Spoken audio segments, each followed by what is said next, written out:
On January 23, 1968, the USS Pueblo, a Navy military ship, was seized by a North Korean patrol boat in international waters off the coast of North Korea. It led to a diplomatic standoff between the two nations, and the 80 or so odd men were kept captive there for a bit, but 13 of them experienced something that was truly harrowing. They took 13 men, they put them around a table, and they were told to sit in a rigid position around the table. And after a while, a North Korean soldier came in, and with the butt of his rifle, he beat the man sitting at the head of the table. Well, the next day, they put them back in the room, and the men were all in their same positions, and the soldier came in, and he beat the man at the head of the table again. Same thing on a third day. Well, the men sitting with him realized that he's not going to survive very long if this keeps happening every day. So the next day, they go in, they're told to sit, and they do sit, but they sit in a different position. They took the man who had been at the head of the table, and they positioned him somewhere else, and someone took his spot at the head of the table. And when the soldier came in, he just automatically, he started beating the man at the head of the table. Well, the next day, a different man took a position at the head of the table. And the next day, a different man took the position at the head of the table. And each day, a different person was beaten in the place of the man who had been told to sit at the head of the table. After weeks, this soldier who was coming in, they realized that we're not going to be able to break these guys because they're each taking the place and they're sacrificing themselves for the one who's supposed to be sitting here. You see, today we're going to be in the book of Mark still, and we're going to look at one of the last chapters in the book. And we're going to see that, like that man at the head of the table, we are going to be the brunt of the abuse. The abuse that comes from sin and the results that come from sin. But Jesus saw that, and he said, they can't take that. So I'm going to take their place. And so Jesus is like the man sitting at the head of the table, each day taking the place of the one who's supposed to be there. When he died on the cross, he took our place, helping us benefit from his sacrifice. And so that's what we'll look at today in Mark chapter 15, pick up in verse 24. Then they crucified him and divided his clothes, casting lots for them to decide what each would get. Now it was 9 a.m. when they crucified him. The inscription of the charge written against him was, "The King of the Jews." They crucified 2 criminals with him, one on his right, one on his left. Now our lesson picks up kind of in the middle of Jesus' crucifixion. When we left off last week, we saw Jesus in the Garden of Gethsemane. He was praying to the Father that he would be able to fulfill the Father's will. And at the end of that prayer, he told his disciples, it's time to get up. I've made my decision. My crucifixion, my death is at hand. He didn't say all that, but he said my betrayer is here. And so Judas shows up with the Romans and the religious leaders, and they arrest Jesus. And these Jewish religious leaders, they used the Romans to condemn Jesus to death because the Jews couldn't do that. They were under Roman rule, and only the Romans could practice capital punishment. So they take Jesus before these different trials, and in the end, he's condemned to death. And after he's beaten, they attach him to the cross beam that he's going to carry, the one that goes across on the cross. He's going to carry that to his place of execution. Along the way, Jesus can't make it. He's too messed up from all the beatings, and so they get a bystander to carry the cross beam. When they get to the place of execution, they attach Jesus to that cross with nails on his hands, and they hoist him up on the centerpiece of the cross. They then nail his feet into that cross, and there's usually a little ledge there at the bottom that he would use to push up on to breathe. And normally a person would hang on a cross for a couple of days and finally die from just not being able to breathe, from asphyxiation. So that's where we are. We're at the point where Jesus is hanging on the cross. And Mark tells us a couple of interesting things about this event. First, he says, then they crucified him and divided his clothes, casting lots for them to decide what each would get. And this is an odd thing for Mark to point out along with everything else that's going on, but it's not an uncommon practice. The soldiers who are usually in charge of a person's death, they would get the person's clothes, and they would get to divide them up, and this group, they cast lots for the clothes. They roll the dice, and somebody would get this piece of clothing, and roll the dice, and somebody would get that piece of clothing. And it's interesting that Mark recounts this because it harkens us back to Psalm 22. Verse 18 says, they divided my garments among themselves, and they cast lots for my clothing. This is just one of many passages in the Old Testament that foretell, that prophesy about Jesus' death. One of the strongest evidences that Jesus is the Messiah is the Old Testament prophecies that he fulfills in his life and in his death. And there's another one that is fulfilled in this passage. Look at Isaiah chapter 53, verse 12. Therefore I will give him the many as a portion, and he will receive the mighty as spoil, because he willingly submitted to death and was counted among the rebels. Yet he bore the sin of many and interceded for the rebels. Now, earlier in the trials of Jesus, before we get to the crucifixion, he goes before Pilate, one of the Roman leaders, and Pilate interviews him and questions him, and Pilate can't find any reason to kill Jesus, to put him to death on a cross. And so Pilate's trying to find a way out of killing this innocent man. He has this practice he normally does during a festival in Jerusalem, kind of to make the people happy. He would release a criminal. He would pardon someone on this special day. And so he says, well, I'll pardon Jesus. So he goes out to the crowd and he says, should I just pardon this man, or do you want this other man, Barabbas, this man who is a revolutionary, a rebel? And in response, they say, release Barabbas and kill Jesus.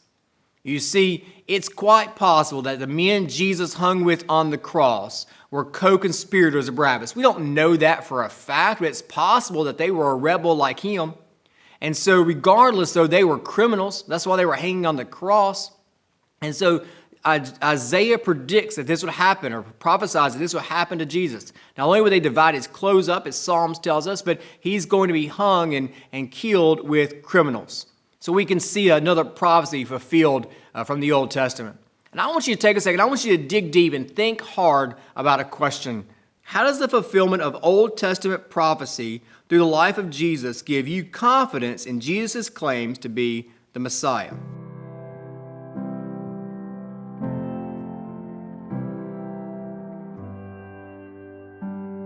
The fulfillment of prophecy can bolster our faith in a couple ways, but one way is that we can know that Jesus wasn't just a teacher teaching in Israel. He wasn't just a crazy man running around Israel spouting off beliefs and spouting off ideas. You see, the fulfillment of Old Testament prophecies can show us that Jesus is the person that Israel had been looking for many years. It also can show us that God's had a plan. Since day one or before day one, God had a plan to deal with our sin. God had a plan to solve our sin problem, to rescue humanity, and to reconcile us to Him. Old Testament prophecy can show us that Jesus was always God's plan. There's one other thing we need to note about what Mark says here in this passage. He says there was a sign above Jesus, and it said, King of the Jews. Now, what's this sign mean? Well, it's not uncommon for the Romans to put a placard above someone as they're being killed that states their crime. That's because the people walking by wouldn't know why someone's hanging on the cross. Remember, they didn't have a newspaper. They couldn't just pull up the news on their phone and look and see why these people were hanging on the cross. They had to find out some other way. So the Romans would put a sign up. They would say thief, murderer, whatever it was, so people would know if you're a thief, this is what's coming your way. If you're a murderer, this is what's coming your way. Well, if you're a revolutionary king of the Jews, then this is coming your way. But it's interesting that he put the sign King of the Jews. We don't really know exactly what all the Jewish leaders said to Pilate and the other Romans that they talked to during the trials. But it appears that they came to him and said, this man's a revolutionary. He's claiming to be a king of the Jews. And we all know that Rome's in charge. So he can't be in charge. If he says he's in charge, that's treason.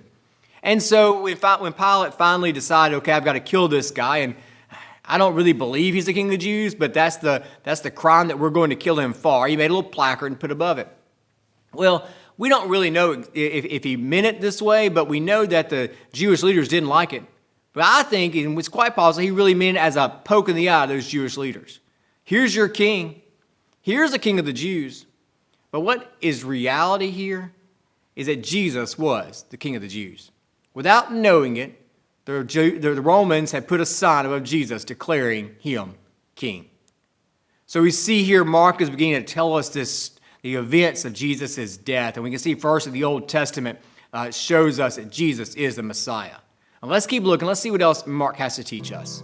Look at Mark 15, 29 through 32. Those who passed by were yelling insults at him, shaking their head and saying, "Ha, the one who would destroy the temple and rebuild it in 3 days. Save yourself and come down from the cross."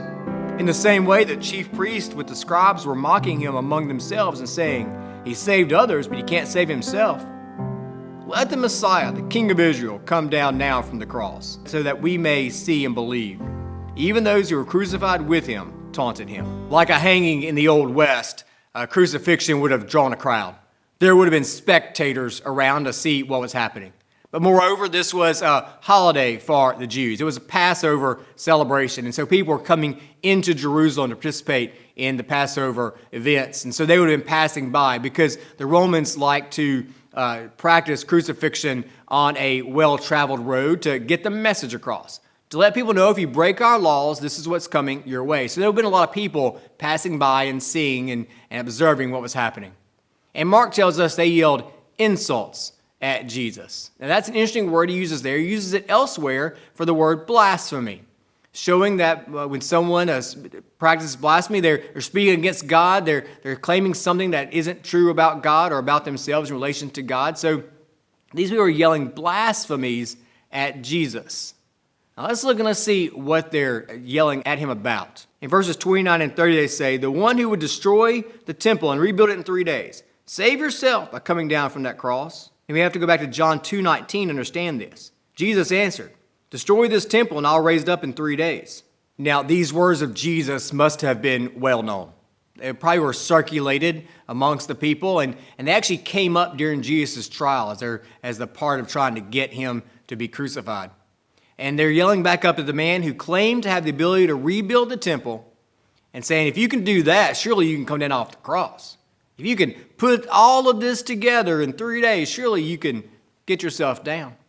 To understand how this is blasphemy, let's go back and let's look at the fuller picture of what happened in John 2:19. Jesus answered, "Destroy this temple and I'll raise it up in 3 days."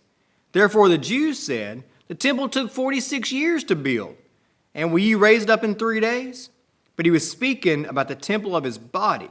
So when he was raised from the dead, the disciples remembered that he had said this, and they believed the scripture and the statement Jesus had made. Now, remarks from the base of the cross that people thought were funny or insulting were really blasphemy. They were blasphemy because they questioned Jesus' divinity. You see, Jesus did raise up a temple in 3 days. After he came down from the cross dead, they put him in a tomb. And in 3 days, he came out of that tomb alive. He was raised from the dead. So in joking about comments he had made while he hung on the cross, they were questioning his divinity and his ability to do what only God can do. But they weren't the only ones yelling insults at Jesus. What about the religious leaders? What did they say? "He saved others, but he cannot save himself. Let the Messiah, the King of Israel, come down now from the cross so that we may see and believe." The religious leaders began by mocking Jesus for his actions, for what he had done. They say he saved others. They're probably here referring to Jesus' healing ministry or to even the times that he'd raised people from the dead. So they're mocking him for the good he had done, the good that only God could do. But they didn't stop there. They go on to mock him for who he is. I like the way the NIV translates this. "Let this Messiah come down off the cross." They were spiteful. They were scornful of him. They said, "If you're the Messiah, come on down. You don't have to die. If you're God's anointed one, surely you can come down." But see, the truth, the reality is, Jesus, he could have come down. But Jesus, because of who he was and because of the will of the Father and his desire to follow the Father's will, could not come down, would not come down, because Jesus hung on that cross to save humanity. So Mark begins by telling us Jesus fulfills these Old Testament prophecies. And then Mark goes on to tell us that those who were present didn't understand, and they just mocked him and made fun of him because of who he was. And he took it and he stayed on the cross. What happens next? What happens as Jesus continues to hang on that cross? There's going to be some amazing events take place while he dies on that cross. Look at Mark chapter 15, verse 33. "When it was noon, darkness came over the whole land till 3 p.m. And at 3, Jesus cried out with a loud voice, 'Eloi, Eloi, lama sabachthani,' which is translated, 'My God, why have you abandoned me?' When some of those standing there heard this, they said, 'See, he's calling for Elijah.' Someone ran and filled a sponge with sour wine, mixed it on a stick, offered him a drink, and said, "Let's see if Elijah comes to take him down." Jesus let out a loud cry and breathed his last. Then the curtain of the temple was torn in two from top to bottom. When the centurion who was standing opposite him saw the way he breathed his last, he said, "Truly this man was the Son of God." The mocking of Jesus continued while he hung on the cross. When he continued to die, they continued to make fun of him. They make this joke about Elijah. Maybe Elijah will come get him. But in the process, God's going to respond. Two ways. God's going to let them know this is something interesting, something special, something remarkable that's taking place. Mark says that it gets dark. Darkness falls across the land. This is reminiscent of the same darkness that appeared in Egypt. We remember when God told Pharaoh to let the people go and he issued some plagues. Well, right before the last plague, the Passover plague, darkness fell across the land. And then we get the Passover event where, remember, the Death Angel is going to come kill all the sons, but they have to, all the firstborn sons, but they have to sacrifice a lamb, put that blood on the doorpost, and the Death Angel passes over. The lamb is sacrificed to protect the children of Israel. So darkness came before that. You see, Jesus hanging on the cross, he's the last Passover lamb. No longer will people have to slaughter an animal to make up for their sins because Jesus has died in their place. And this darkness that falls across the land falls at a time where all of humanity's sin is placed on Jesus. Jesus became sin for us. And during that time frame, God could not be present with Jesus because Jesus now is sin. So darkness falls in the land. Jesus has been abandoned. Again, we're called back to Psalm 22. And in this process, God is saying this is special. This is remarkable because for the first time ever, I am not present with Jesus because Jesus is sin for you. But then Jesus dies. At the point of his death, Mark tells us that the curtain in the temple is ripped from top to bottom. Now, what is this curtain? It could be the inner curtain separating the Holy of Holies from the holy place, or it could be an outer curtain. But regardless, the curtain is ripped from top to bottom. And what that is demonstrating for us is access to God. Because that curtain separated the people from the presence of God. And Jesus dying on the cross now makes it possible for us to have access to the Father. You see, these two events kind of in themselves speak the gospel. Because of sin, darkness falls on the land. Because of sin in our life, we are separated from the Father just like Jesus is separated from the Father during this time frame. Sin separates us. But the love and death of Christ, there now is a way into the Father. Just like the ripping of that temple makes it possible for people to go into the holy place, we now have been made able to go into the presence of God because of Jesus' death. The gospel in two events. So in our passage today, we see the Old Testament proclaiming the truth of Jesus. We see the people around Jesus not understanding and not seeing it, and instead making fun of him and blaspheming the Lord. Then we see the Father responding at the end, saying, "Sin is here, but because of Jesus' death, you have access to me now." And in the end, the centurion is looking on all this, observing everything that's happening. He observed the way Jesus died. And Mark tells us, surely this is the Son of God. Now, we don't know what happened to that centurion. We'll find out one day. But it's possible that he saw who Jesus was. You see, when people see the gospel, they respond. I want us to look at three main points from today's passage. First, we see that people can know with confidence that Jesus is the Messiah. The Old Testament points to the reality that Jesus is the promised Messiah. People can be assured that Jesus has the power to save. Jesus' divine nature, as presented in his healing ministry, and his refusal to abandon his place on the cross shows us that Jesus has the power to save any person. People's sins are forgiven because Jesus died on the cross. The dramatic events that took place around his death show that sin is a serious matter. It separates us from the Father, but is also dramatically defeated by the work of Jesus on the cross. I encourage you to reflect on these truths this week. Have you ever really placed your trust in Jesus? Have you said to the Lord that I'm a sinner? I've done bad things. I've done evil things in your sight. And I know because of that I'm separated from you. Have you then said to the Father, I I know that Jesus died on the cross for my sins. I know he didn't deserve to die because he was sinless, but he died in my place. I know that. And Father, I want to turn away from all the sinless things in my life, and I want to turn to you. And I believe, Jesus, and I'm asking you to forgive me of all the things I've done and help me live for you now as the Lord of my life. Have you ever done that? If you haven't, I encourage you to spend time talking to the Lord this week, talking about that, repenting of sin and turning to him. Then I encourage you to find a place to go to church. Find a group of people who are just as messed up as you are, and find a place to join with them in growing in your faith.